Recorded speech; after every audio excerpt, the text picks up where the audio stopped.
I need to make a confession. A little over 4 years ago, I was also hooked on the idea of buying an off-plan property in Dubai. Moreover, I did it remotely via Zoom. But here's what you need to know. Buying off-plan properties in Dubai has been a very debatable topic in the recent years. While some say that it's a waste of money that will only be recovered with years to come, others enjoy substantial returns and always advocate for investing in off-plans. But before I tell you my truth, let me walk you through an overview of buying off-plan properties here in Dubai and set some basis on which we can build upon going further into this discussion. With the appearance of COVID, Dubai became a really major global hub, which made it very attractive for foreign investors and even for locals to invest more and more into the local market. And one part of that was definitely property. While the local already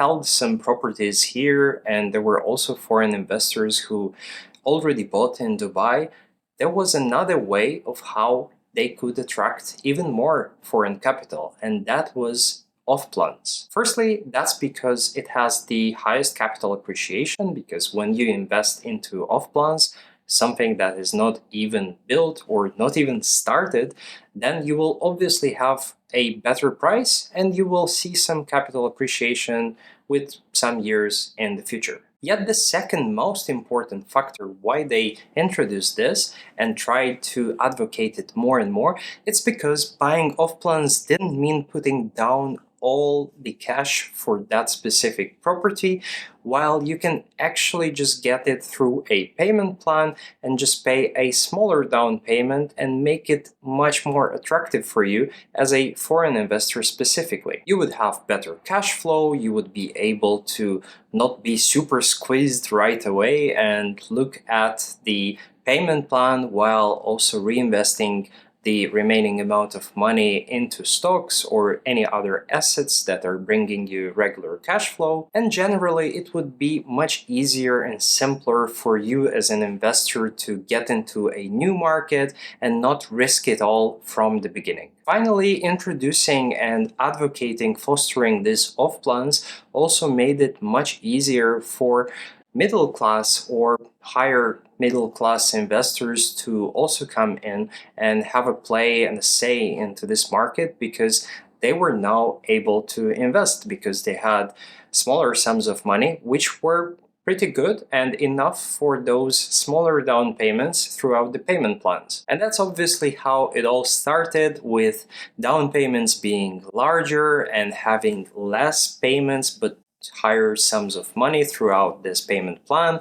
to slowly decreasing into smaller down payments with more payments throughout those years, and to even those down payments of 5 to 10% following 1% a month during this specific payment plan, which consequently attracted larger amounts of investors from different backgrounds and with different budgets. Yet it also brought a big problem into this market, because besides the reasonable and financially aware investors, appeared those non-educated, let's say, newer investors who maybe did quite a few mistakes because they didn't calculate their possibility of maintaining and paying those payment plans, which is something that I mentioned in a few of my other videos. And I think that's a huge problem, because there is a lot of miscommunication that is bringing those investors to Dubai, and then because of this financial illiteracy, they were losing those properties. So that brings us back to the question whether buying off plans even works. Before we answer that, let's look into the recent market trends here in Dubai, and let me tell you about a few insights that were happening and are still happening to this moment. While the market is on the rise and you see a lot of really good developments happening in the main areas of Dubai, such as Dubai Marina, Business Bay, Downtown, and Dubai Creek, for example. These are some of my favorite ones. There are also a lot of developments outside these areas, and although I'm not saying they're bad, there are actually some really nice areas outside, like Al Barari, MBR, which is really good actually. There are also quite a lot of them which are super far away or just not well developed, not known, and the developers themselves are just building their very first project. So who knows if that's even going to be completed, although I doubt this happens to this moment in Dubai, as it did happen in the past, but that's also a risk factor, which leads into the next idea that although the market is on the rise and you see really good capital appreciation, really good rent, there is also a lot of projects that are not seeing that. This is why one of my main recommendation is to not get hooked. At least don't get easily hooked. Just take some time to go back home and understand whether this project is good. Don't get into this pushy, salesy methods and tactics from the real estate agents, from many of them. There are really, really good agents as well on the market, don't get me wrong, but majority of them are super pushy because they have to sell. So don't get and don't fall into this pitfall, because that might cost you a lot of money. Now let's talk about two cases, which is losing money with off plans and making money. So I'll give you an example for losing money, which happens quite a lot with the villas, for example, because they are quite expensive. They are not as liquid because you can't really sell it the next day. You need some good buyers with good, at least, credit history if they don't have the money, but most of the times you will need someone who has the capital ready to pay for it, which is very hard to find. And if you need that money, if you can't pay the payment plan or your mortgage, then you might get stuck in a very serious situation. That's why, in my opinion, some of those villas that are advertised in Dubai, doesn't matter where, mainly if they are advertised outside of the primary areas, like let's say Jumeirah, which is always on demand, then you need to be very careful with investing, because those might be super hard to sell. Those might be not so good as in maintenance. It could be very expensive and just costly for you to maintain everything, to run the swimming pool, to maintain the boilers. And finally, they're very subjective, because there are a lot of people with more money who would rather choose carefully where they want to live in this case, and not just jump into any kind of villa which is the same as the neighbors. Let's say, for example, you bought into one of those villas, complex ones, where you have 200, 300 similar villas, same aesthetic, same gardens and swimming pools. Then me, as a wealthier investor, I wouldn't really look into that, because I want something more unique. And when I know that I can just pay a little bit more, maybe 1 or 2 million dirhams more, which is just $500,000, in that case, that's not super huge amounts of money. And that's why I would prefer to get something more rare, unique, and with better layouts, and maybe not so similar to my neighbors from both sides. That's why in this case, I believe buying into this kind of off-plan might lose you quite a lot of money. Yet again, if you know the developer is good, if you saw some of their latest projects going off the secondary market really well with good capital appreciation, basically do your own research, and if you're sure about it, then please go for it, because I know cases where villas sold for double, triple, or even more. But generally, this is the case, so you just take care and be aware of this. These are my insights. Speaking about making money with off-plans, there's quite a lot of options, as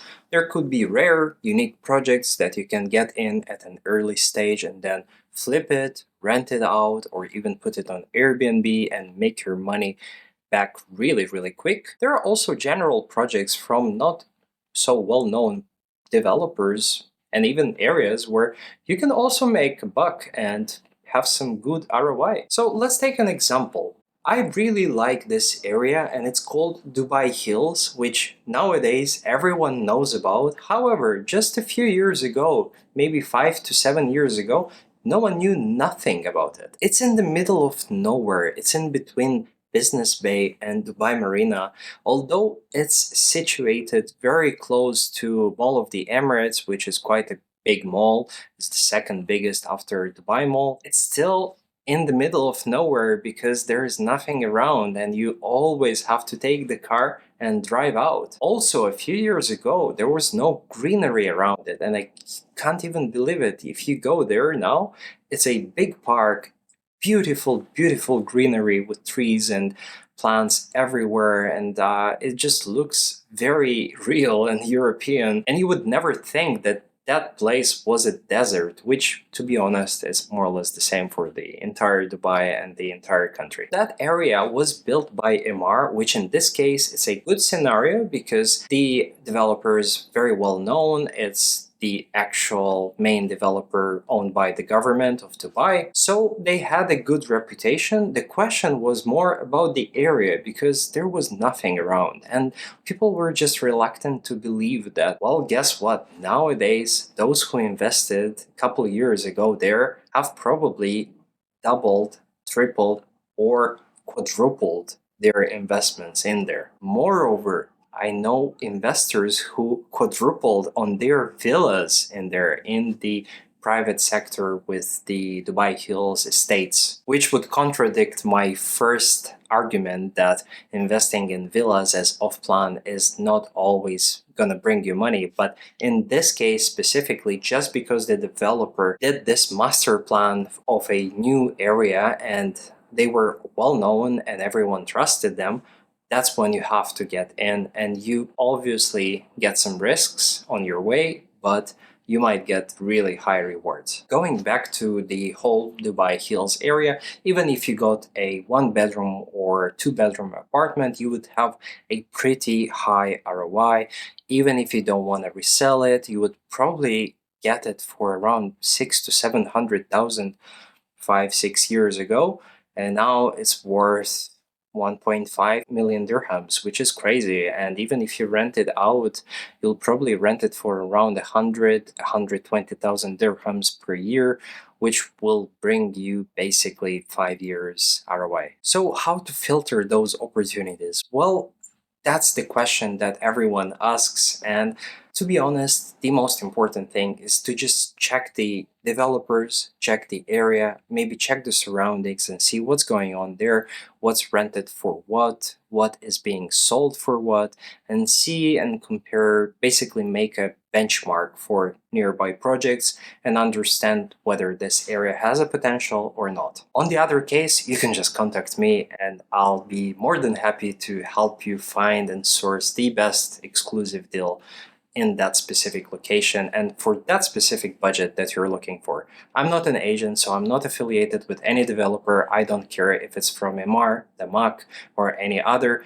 I will just focus on your specific case and try to match it with the best deal. A couple of other things that I want to mention is what you need to focus on before you sign that off-plan investment deal. You want to know how much you're going to pay for the DLD charge, which is 4%, and it's rather huge when you get a bigger project. And you know what? Some of the developers actually offer you rebates and discounts on that. So you always have to ask for that. Also, you always need to ask the developer if you are able to resell that property, because they don't really tell you this, but if you get into that investment and you just found a buyer next day for 20% more, you can't always actually resell it. I would even say 90% of the times you won't be allowed to do that. That's why you need to ask what is the percentage that you have to pay before you are able to resell that property. Now, if we speak about the harsh reality, well,